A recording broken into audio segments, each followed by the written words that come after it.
Spring arrived late that year, but when it finally came, it transformed the ranch with an explosion of color and life that took Sarah's breath away. The snow melted to reveal green grass dotted with wildflowers, and the mountains in the distance seemed to shimmer with promise. Sarah had survived her first Montana winter, and the accomplishment felt more significant than any achievement from her previous life. Emma's 6th birthday fell in early April, and Sarah wanted to make it special. She had been planning for weeks, secretly working on a small celebration that would honor the little girl's interests while creating new traditions for their growing family. Marcus had mentioned that Linda used to throw elaborate parties, and Sarah felt the familiar pressure of living up to a memory, but she was determined to create something uniquely their own.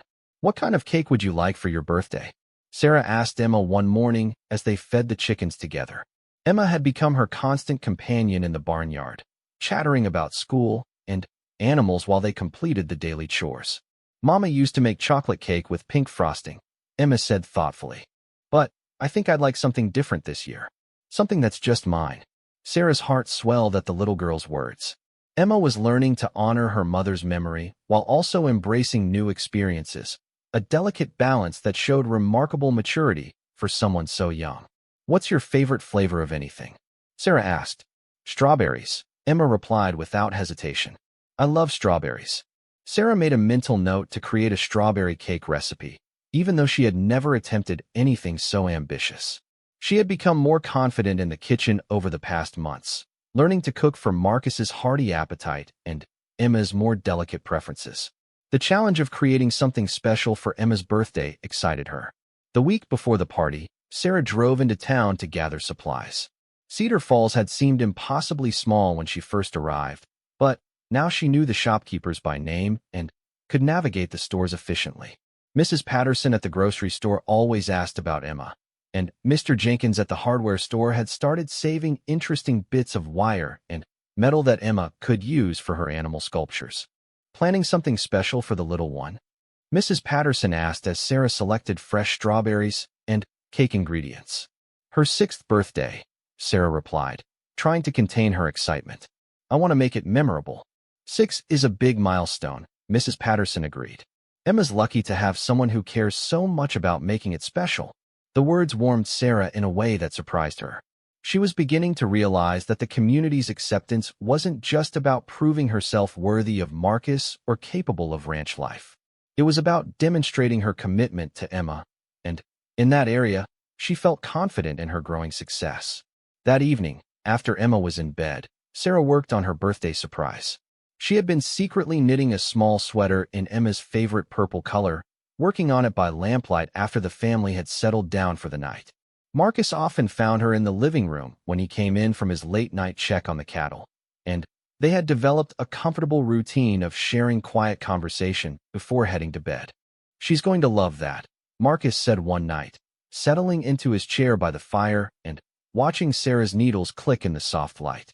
"I hope so," Sarah replied. "I want her to know how much she means to me." Marcus was quiet for a moment, staring into the flames. "When Linda died, I was so focused on keeping the ranch running and just surviving each day that I didn't think much about Emma's emotional needs. I made sure she was fed and clean and got to school, but I didn't really know how to help her heal." Sarah's hands stilled on the knitting. Marcus rarely spoke about the period immediately after his wife's death, and she could hear the guilt in his voice. "You did the best you could," she said gently. "You kept her safe and loved her the only way you knew how. But she needed more than that," Marcus continued. "She needed someone who could help her process her feelings, who could create new memories without erasing the old ones. I wasn't equipped for that kind of emotional work." Sarah set down her knitting and looked at him directly. "And now she has you," Marcus said simply. "And I can see the difference it's making. She smiles more, talks more, seems more interested in the future instead of just existing in the present." The conversation felt like a turning point in their relationship. Marcus was acknowledging not just Sarah's practical contributions to their household, but her emotional value to Emma and, by extension, to their family as a whole. Emma's birthday dawned bright and clear, with the kind of crisp spring air that made everything seem possible. Sarah woke early to begin preparing the strawberry cake, following a recipe she had adapted from her mother's vanilla cake with fresh strawberry puree and cream cheese frosting. The kitchen filled with the sweet scent of baking, and Sarah felt a deep satisfaction in creating something beautiful for someone she had come to love. Marcus had arranged for Emma to spend the morning helping him with ranch work that she particularly enjoyed, checking on the new calves and collecting eggs from their most productive hens. This gave Sarah time to decorate the house with paper streamers and balloons, creating a festive atmosphere that would greet Emma when she returned for lunch. The party itself was small, but perfect. Mrs. Henderson came over with a hand-carved wooden horse that she had commissioned from a local artisan, knowing Emma's love for animals. Marcus presented Emma with a set of veterinary tools designed for children, a toy stethoscope, thermometer, and medical bag that would allow her to treat her stuffed animals and the ranch pets. But it was Sarah's gift that brought tears to everyone's eyes. In addition to the purple sweater, she had created a photo album filled with pictures from Emma's first year on the ranch with her new family. The images showed Emma helping with chores, reading books by the fire, building snowmen, and dozens of other ordinary moments that had become precious memories. "This is our family," Emma said solemnly as she turned the pages. "All of us together." It was the first time Emma had referred to Sarah as part of the family, and the significance wasn't lost on anyone. Marcus reached over and squeezed Sarah's hand, a gesture of gratitude and affection that spoke volumes about how far they had all come. That night, as they cleaned up after the celebration, Emma asked the question that would change everything. "Sarah," she said, her voice small but determined, "can you be my mama?" The first snowfall came in early October, transforming the ranch into a winter wonderland that took Sarah's breath away. She had never seen so much snow in her life, and watching it fall in thick, silent flakes from the kitchen window made her feel like she was living inside a snow globe. But the beauty of the winter landscape came with challenges she hadn't anticipated. The cold was unlike anything she had experienced in Los Angeles. It seemed to seep through the walls of the house, making her bones ache and her fingers stiff even indoors. Marcus showed her how to bank the fires in both the living room fireplace and the wood stove in the kitchen, but keeping them going required constant attention and more physical work than she was used to. "You'll get used to it," Marcus assured her one evening as she struggled to split kindling. His hands covered hers on the axe handle, showing her the proper technique. "It's all about the wrist action, not trying to force it with your arms." These moments of casual intimacy were becoming more frequent, though they still felt tentative and careful. Marcus was clearly trying to help her adjust, but there was always a distance in his manner, as if he was afraid of pushing too hard or expecting too much too soon. Emma had started joining Sarah in the kitchen more regularly, though she still maintained her careful reserve. She would sit at the kitchen table doing homework while Sarah prepared dinner, occasionally asking for help with math problems or reading assignments. Sarah discovered that the little girl was incredibly bright, reading well above her grade level and showing a natural aptitude for numbers that reminded Sarah of her own childhood love of mathematics. "You're very smart," Sarah told her one afternoon as they worked through a particularly challenging word problem together. Emma looked up with those serious green eyes. "Mama used to say that smart girls can do anything they want." "Your mama was right," Sarah replied. "What do you want to do when you grow up?" "I want to be a veterinarian," Emma said without hesitation, "so I can help the animals on the ranch, and other animals too." It was the most Emma had ever shared about her dreams, and Sarah felt honored to be trusted with this information. She also felt a pang of concern. Veterinary school was expensive and required years of education. In a place as remote as Cedar Falls, such ambitions might seem unrealistic. "That's a wonderful goal," Sarah said carefully. "You'll need to work very hard in school, especially in science and math." "I know," Emma said matter-of-factly. "I already read all the books about animals in the school library. Mrs. Peterson said she could order more for me." Sarah was impressed by the little girl's determination and saddened by the practical obstacles she would face. But she kept those concerns to herself, not wanting to dim Emma's enthusiasm. The ranch work became more demanding as winter deepened.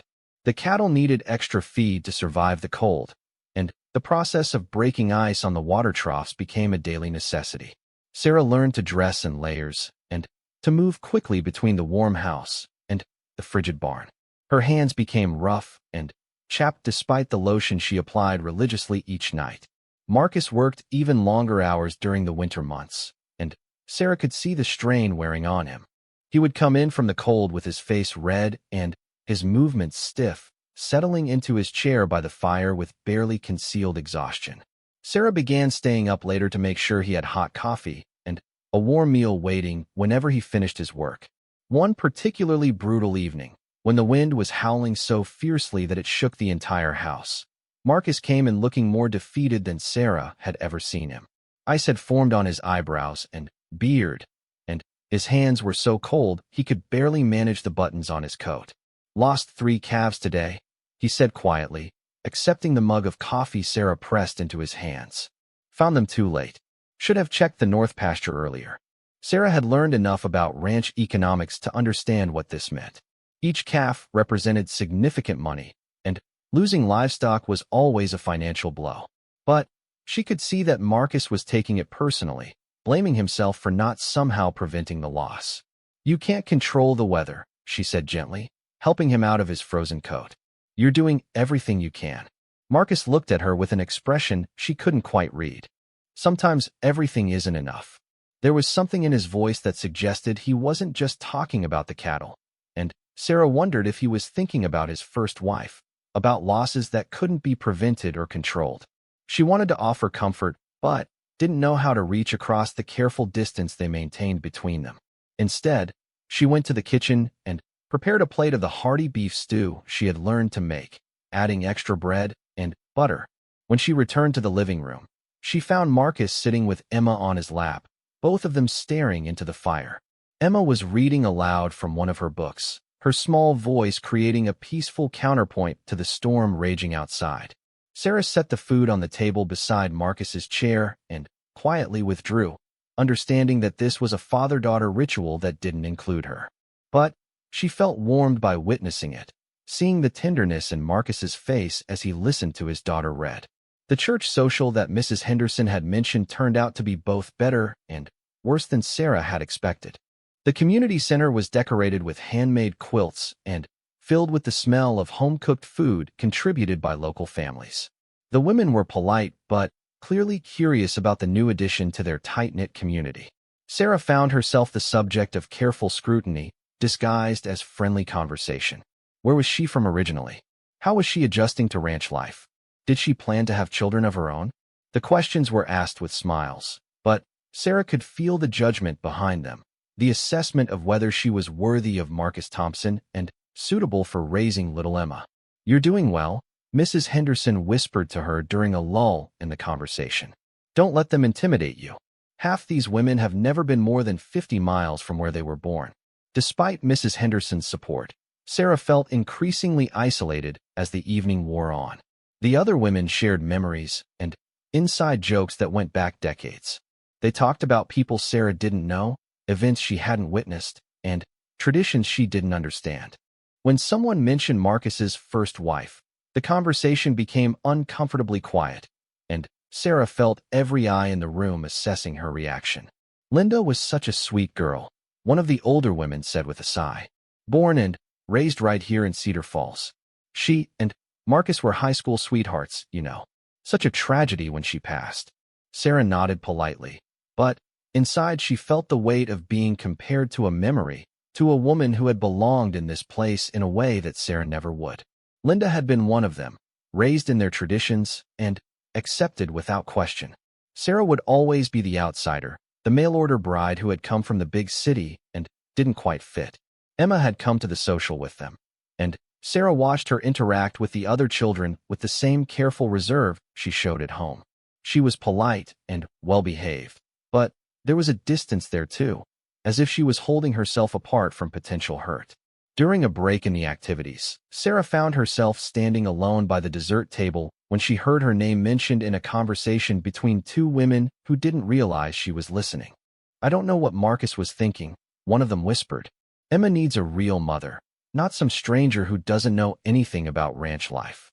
"Well, men aren't always practical when they're lonely," the other replied. "But that little girl deserves better than being someone's experiment." Sarah's cheeks burned with embarrassment and anger, but she forced herself to remain calm. These women didn't know her story, didn't understand what had brought her here or what she was trying to build. But their words stung because they echoed her own fears about whether she could ever truly belong in this place. The drive home was quiet, with Emma asleep in the truck between Sarah and Marcus. Sarah stared out at the snow-covered landscape, feeling more isolated than ever. The social had been meant to welcome her into the community, but instead it had highlighted everything that separated her from the life she was supposed to be building. "Those women don't speak for everyone," Marcus said quietly, as if he could read her thoughts. Sarah looked at him in surprise. She hadn't realized he had overheard any of the conversation, but apparently her discomfort had been more obvious than she thought. "They're not wrong, though," she replied honestly. "I don't know anything about ranch life. Emma does deserve better than someone who's just figuring it out as she goes." Marcus was quiet for a long moment, his hands steady on the steering wheel as he navigated the snowy road. "My first wife grew up here," he said finally. She knew everything about ranching because it was all she'd ever known. But knowing about cattle and weather patterns doesn't make someone a good mother. Linda was wonderful, but she was also restless. She wanted to travel, to see the world beyond Cedar Falls. If she hadn't died, I'm not sure she would have stayed. This was the most Marcus had ever shared about his first marriage, and Sarah didn't know how to respond. She could hear the pain in his voice, but also something else, maybe regret, or guilt, or just the complexity of loving someone who wanted something you couldn't give them. "Emma needs someone who chooses to be here," Marcus continued. "Someone who wants to build a life with us, not someone who's just staying because they don't know how to leave." Sarah considered this as they pulled into their driveway. The house looked warm and welcoming with lights glowing in the windows and smoke rising from the chimney. It was starting to feel like home in small ways. She knew which floorboards creaked, how long it took the coffee to brew, where the best light for reading fell in the afternoon. That night, after they had gotten Emma settled in bed, Sarah found herself sitting at the kitchen table with a cup of tea, trying to sort through her feelings about the evening. She had come to Montana looking for security and found something more complicated, a family that was still figuring out how to heal from loss, a community that measured belonging by generations of shared history, and a role that required more emotional investment than she had expected. She was so lost in thought that she didn't notice Emma until the little girl appeared in the doorway, clutching her favorite stuffed rabbit and looking uncertain. "I had a bad dream," Emma said quietly. Sarah's heart clenched. This was the first time Emma had come to her for comfort, and she wasn't sure she was equipped to handle it properly. "Do you want to talk about it?" Sarah asked gently, pulling out the chair beside her. Emma climbed up and settled into the chair, her small legs dangling and her rabbit pressed close to her chest. "I dreamed that you went away," she said in a voice so small Sarah had to strain to hear it. Like Mama did. Sarah felt tears prick her eyes. She had been so focused on her own adjustment and fears that she hadn't fully considered what this must be like for Emma, having another woman come into her life when she was still grieving the loss of her mother. "I'm not going anywhere," Sarah said firmly. "I know this is all new and scary, but I'm here to stay." Emma looked up at her with those serious green eyes. "Promise." The word hung between them, weighted with more significance than Sarah had expected.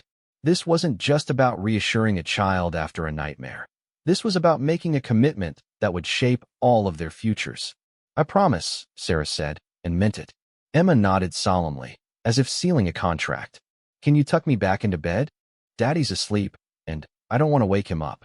Sarah followed the little girl down the hall to her room, which was decorated with horse posters and stuffed animals. Emma climbed into her bed and pulled the covers up to her chin, still holding her rabbit tightly. "My mama used to sing to me," Emma said as Sarah smoothed the blanket around her. "Would you like me to sing to you?" Sarah asked, though she wasn't sure she remembered any appropriate lullabies. "Could you tell me a story instead? About when you were little?"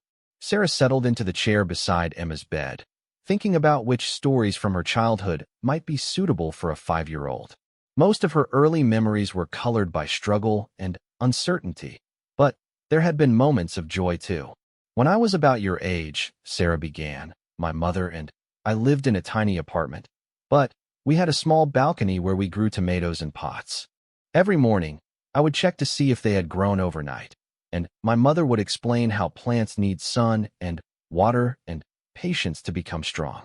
Emma listened with the focused attention she gave to everything, and Sarah found herself sharing memories she hadn't thought about in years. The satisfaction of harvesting those tomatoes, the way her mother would let her help cook them into sauce, the pride she felt in contributing something to their meals. "Is that why you're so good with the garden here?" Emma asked sleepily. "Maybe," Sarah said. "I think we learn important things when we're young, and they stay with us even when we're grown up."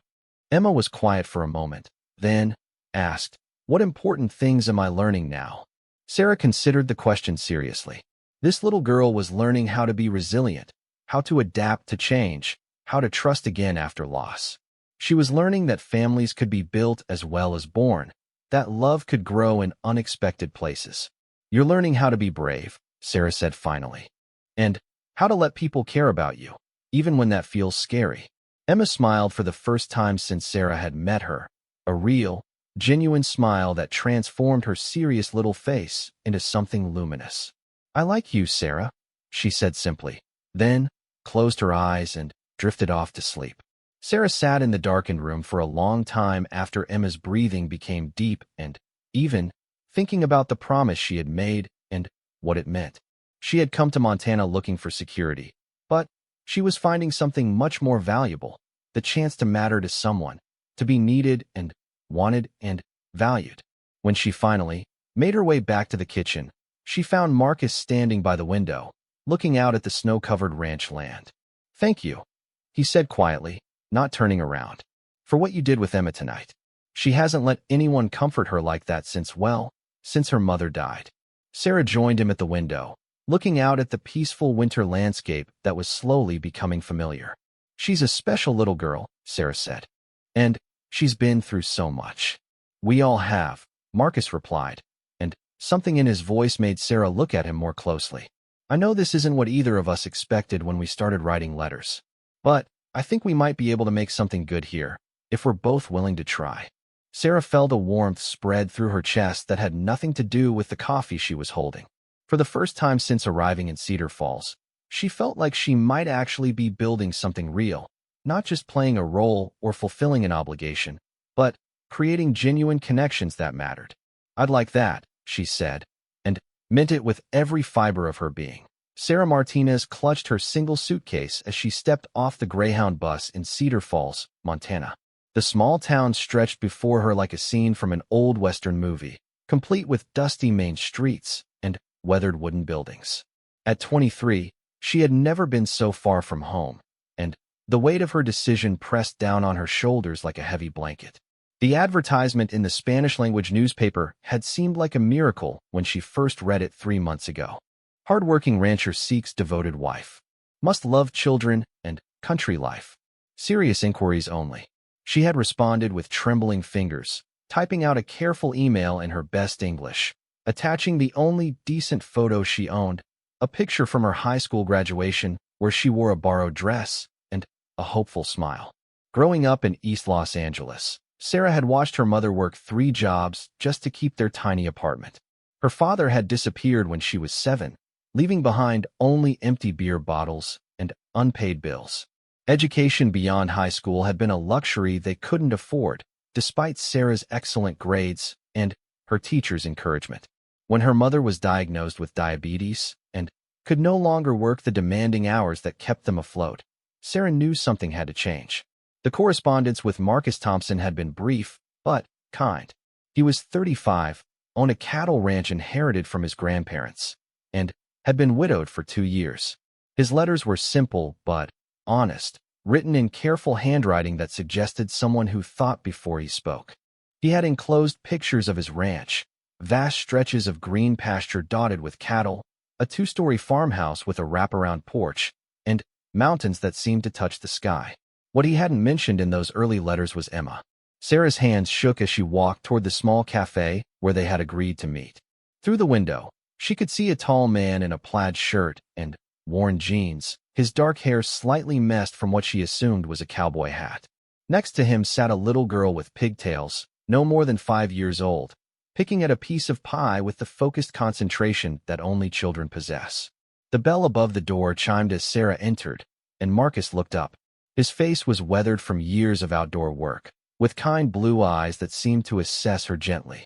He stood immediately, his movements careful and respectful. "Sarah?" His voice was deeper than she had expected, with a slight Western drawl that made her name sound musical. She nodded, suddenly, aware of how different she must look from the other women in this small Montana town. Her dark hair was pulled back in a neat bun, and she wore her only good dress, a navy blue one that her cousin had given her for job interviews. Everything about her screamed city, from her slightly worn heels to the way she held herself with the defensive posture of someone who had learned to be cautious. "This is Emma," Marcus said gently, placing a protective hand on the little girl's shoulder. "My daughter." Sarah's breath caught. In all their correspondence, he had mentioned loving children but had never specifically mentioned having one. Emma looked up with curious green eyes that seemed too serious for such a young face. Her blonde hair was carefully braided, and her dress, though simple, was clean and well-maintained. "Hello," Sarah said softly, crouching down to Emma's level. "It's very nice to meet you." Emma said nothing, simply studied Sarah with the intense focus that children use when trying to figure out if an adult can be trusted. After a moment that felt like an eternity, she turned back to her pie. The conversation over coffee was stilted and awkward. Marcus explained that his wife had died in a car accident when Emma was 3, and that he had been struggling to balance ranch work with single parenthood. The nearest neighbor was 15 miles away, and finding reliable childcare in such a remote area was nearly impossible. He was honest about his situation. The ranch was profitable but required long hours, especially during calving season and harvest time. Sarah shared carefully edited versions of her own story. She spoke about her desire for a different life, her love of cooking and gardening, and her hope to find a place where she could build something meaningful. She didn't mention the nights she had gone to bed hungry so her mother could eat, or the shame of wearing secondhand clothes to school, or the way some boys in her neighborhood had looked at her with a hunger that made her skin crawl. After an hour, Marcus suggested they drive out to the ranch. Sarah climbed into his pickup truck, noting how clean and well-maintained it was despite its obvious age. Emma sat between them, still silent, but occasionally stealing glances at Sarah when she thought no one was looking. The ranch house was exactly as it had appeared in the photographs, but being there in person made Sarah's chest tight with an emotion she couldn't quite name. It was so quiet she could hear the wind moving through the grass and the distant lowing of cattle. After 23 years of sirens, car horns, and the constant hum of city life, the silence felt almost oppressive. Marcus showed her around with obvious pride.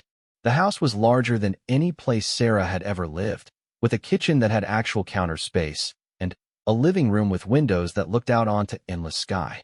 Emma's room was filled with toys and books, clearly the focus of a father's devoted attention. The master bedroom, where Sarah would presumably sleep as Marcus's wife, felt like foreign territory. That evening, over a dinner that Marcus had clearly worked hard to prepare, the conversation turned more serious. He was straightforward about his expectations. He needed a wife who could help with the ranch, care for Emma, and be a true partner in building their life together. In return, he offered security, respect, and a chance to be part of something larger than herself. "I won't lie to you," he said quietly, glancing at Emma who was playing with her food. "This isn't easy. The winters are hard. We're far from everything, and ranch life is demanding. But if you're willing to work for it, we can build something good here." Sarah looked around the kitchen, imagining herself cooking meals for this quiet man and his serious little daughter. The life he was offering was nothing like what she had dreamed of as a girl, but her childhood dreams had been beaten out of her by years of struggle and disappointment. This was real, solid, and safe. "I'd like to try," she said finally. They were married 3 days later in a small ceremony at the courthouse in town. Sarah wore a simple white dress bought from the local department store, and Marcus wore his best suit, which looked like it hadn't been worn since his first wedding. Emma stood beside them in a yellow dress, holding a small bouquet of wildflowers that Marcus had picked that morning. The justice of the peace spoke about commitment and partnership, but The words felt hollow to Sarah. She was marrying a man she barely knew, in a place that felt like another planet, with no family present and no real understanding of what she was committing to. When Marcus kissed her gently after they were pronounced husband and wife, she felt like she was watching someone else's life unfold. The first weeks of marriage were a careful dance of politeness and adjustment. Marcus was unfailingly kind but distant, treating her more like a respected housekeeper than a wife. He woke before dawn to tend to the cattle, worked until well after dark, and fell into bed exhausted each night. Sarah threw herself into learning the rhythms of ranch life, cooking large meals to fuel Marcus's demanding work, learning to tend the vegetable garden, and figuring out how to manage the endless laundry that came with outdoor work. Emma remained a mystery. The little girl was polite but reserved, answering questions with short responses and keeping her distance. Sarah could see the intelligence in her green eyes and the way she watched everything with careful attention, but breaking through her defenses seemed impossible. Sarah's nights were the hardest. Lying in the big bed next to a man who felt like a stranger, listening to the unfamiliar sounds of country darkness, she often questioned whether she had made a terrible mistake. The coyotes howling made her skin crawl, and the absolute darkness outside the windows felt suffocating after a lifetime of city lights. During the day, she tried to find her place in this new world. She learned to collect eggs from the chickens without getting pecked, to distinguish between the different types of cattle feed, and to drive the old pickup truck on the dirt roads that connected various parts of the ranch. But each small victory felt overshadowed by the growing realization of how isolated she truly was. The nearest neighbor, Mrs. Henderson, was a 70-year-old widow who had lived on her own ranch for 40 years. She stopped by one afternoon, ostensibly to welcome Sarah, but clearly to size up the new addition to the community. Her weathered face and no-nonsense manner reminded Sarah of the tough women from her neighborhood. But this woman's toughness came from battling nature rather than poverty. "Ranching's not for everyone," Mrs. Henderson said bluntly, accepting a cup of coffee at Sarah's kitchen table. "Especially not for someone who didn't grow up to it. Marcus is a good man, but he's been hurt. That little girl of his has been hurt too. You'll need patience if you want to make this work." Sarah wanted to ask what exactly had happened to Marcus's first wife, but something in the older woman's manner suggested that would be overstepping. Instead, she asked about the community, about the weather, about anything that might help her feel less like an outsider. "There's a church social next month," Mrs. Henderson mentioned as she prepared to leave. "Might be good for you to meet some of the other women. Though I'll warn you, folks around here can be slow to warm up to outsiders." After Mrs. Henderson left, Sarah stood on the porch looking out at the vast expanse of land that was now supposed to be her home. The mountains in the distance were beautiful, but they also felt like prison walls, cutting her off from everything familiar. She had never felt so alone in her life. That evening, as she prepared dinner, Emma wandered into the kitchen. The little girl often did this, hovering on the edges of wherever Sarah was working, but never quite engaging. Sarah had learned not to push, having grown up around enough skittish children to recognize when someone needed space.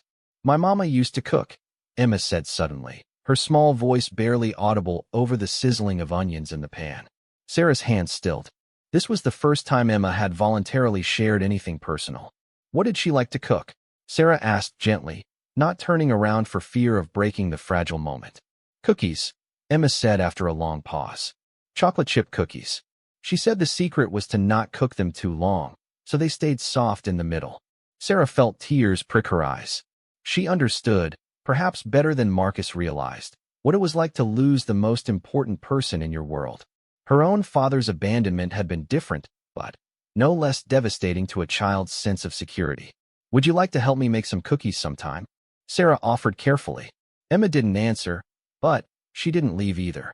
She stood there for several more minutes while Sarah cooked, and when Marcus came in for dinner, he found them in companionable silence, not talking, but sharing the same space without tension.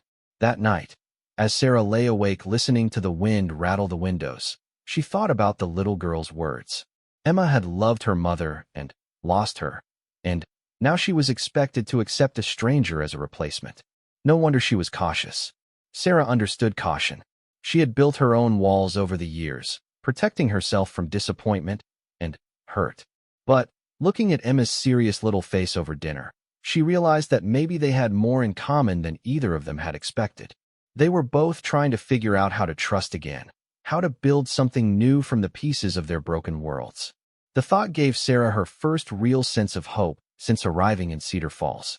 Maybe this marriage to Marcus was just a business arrangement, and maybe she would always feel like an outsider in this vast, quiet place. But Emma was just a little girl who needed someone to care about her, and Sarah had enough love stored up from years of having no one to give it to. It wasn't the fairy tale she had dreamed of as a child, but it was a beginning. And for the first time since stepping off that bus, Sarah thought that maybe, just maybe, she could build something meaningful here after all.